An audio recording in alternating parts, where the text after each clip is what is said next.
One of the world's biggest retail brands just made a move that doesn't seem to make sense. IKEA is cutting 800 jobs, but at the exact same time, it's expanding, opening new stores, hiring in other areas, growing its global footprint. So what's really going on? This isn't a company in trouble. This is a company changing how it operates, cutting roles behind the scenes while doubling down on where it actually makes money. And if this model works, it won't stop with retail.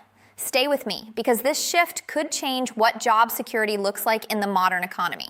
If you want clear, independent reporting on how global companies are quietly reshaping their workforce and what that means for your job, make sure you subscribe to the channel. Because what's happening inside IKEA right now is not just a retail story. It's a signal about how large corporations are restructuring for speed, efficiency, and the future of consumer behavior. IKEA, one of the most recognizable retail brands in the world, is cutting around 800 jobs. But here's the part that matters.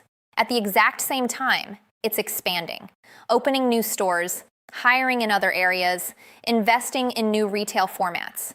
That contradiction is where the real story begins.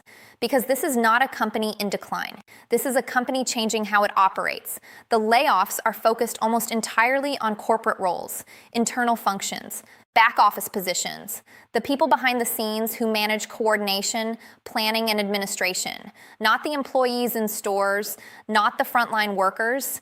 And that distinction is critical, because it tells us this is not about reducing customer experience, it's about redesigning the system behind it. According to the company's leadership, the reason is simple. IKEA has become too complex, too slow, too layered, and in today's retail environment, that's a problem. Speed matters, agility matters. And companies that can't move quickly risk falling behind. So IKEA is doing something that many large organizations eventually have to do. It's simplifying itself, reducing layers of management, cutting internal complexity, and shifting decision-making closer to the front lines, closer to stores and customers. The CEO of Inca Group, which operates most IKEA stores globally, made that clear.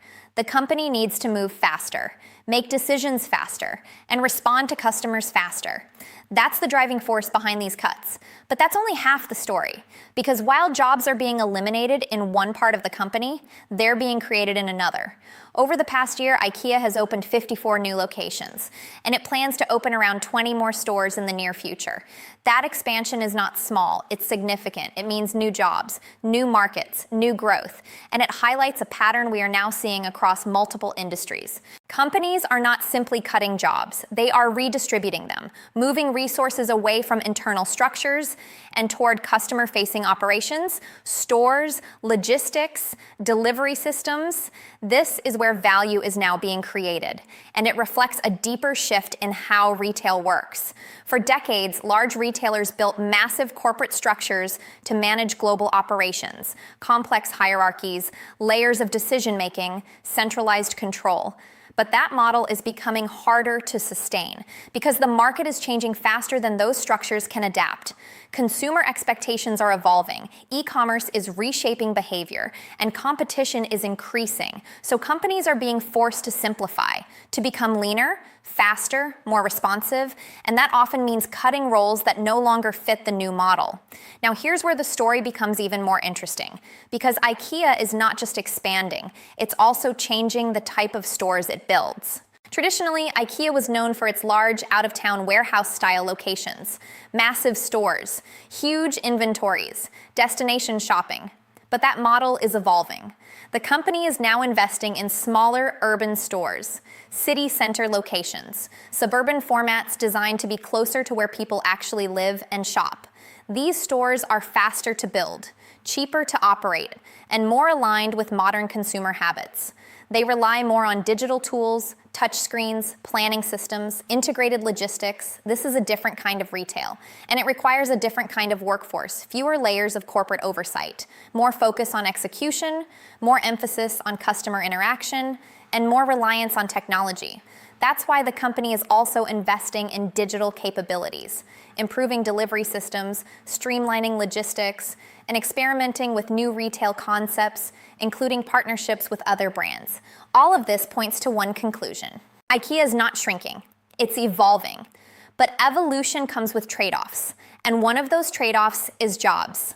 Now step back and look at the bigger picture, because this is not just about IKEA. It's about a broader shift happening across the global economy. Large organizations are being forced to rethink how they operate, to reduce complexity, to increase speed, to stay competitive, and in many cases that means doing more with fewer people. Not everywhere, but in specific parts of the organization. Corporate functions, administrative roles, support structures, these are the areas under pressure, and that pressure is coming from multiple directions. Technology, consumer behavior, economic uncertainty, all of them pushing companies toward leaner models. At the same time, growth is still happening, but it's happening in different places, closer to the customer, closer to execution, closer to where value is actually created. That's why IKEA can cut 800 jobs and still expand globally. That's why it can reduce roles in one area and create new opportunities in another. This is not contraction, it's rebalancing. And that's an important distinction because it changes how we think about job security. For years, corporate roles were seen as stable, structured, predictable. But that stability is now being challenged. As companies simplify, those roles are becoming more vulnerable. At the same time, roles tied to operations, logistics, and customer experience are becoming more important. That's where growth is happening. That's where investment is going. And that shift is likely to continue. Now consider the timing. The retail industry is under pressure. Consumer spending is uncertain. Global economic conditions are volatile. And competition is intense. In that environment, companies don't have the luxury of inefficiency. They have to move quickly, adapt quickly, and operate with precision. That's what IKEA is trying to do. Build a simpler organization, one that can respond to change without getting slowed down by its own structure. But here's the reality. Simplification at this scale always has consequences.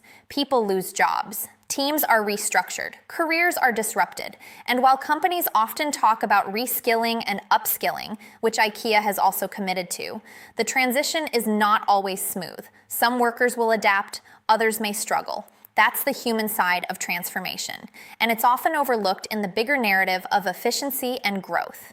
If you're finding this kind of analysis valuable, take a moment to subscribe to the channel, because these are the stories that explain not just what is happening, but why it matters. Now let's connect this to a larger trend. Across industries, we are seeing a shift toward what could be called operational efficiency. Companies are becoming more focused, more streamlined, more disciplined in how they allocate resources. And that shift is being driven by a simple reality. Growth alone is no longer enough. It has to be efficient growth, profitable growth, sustainable growth.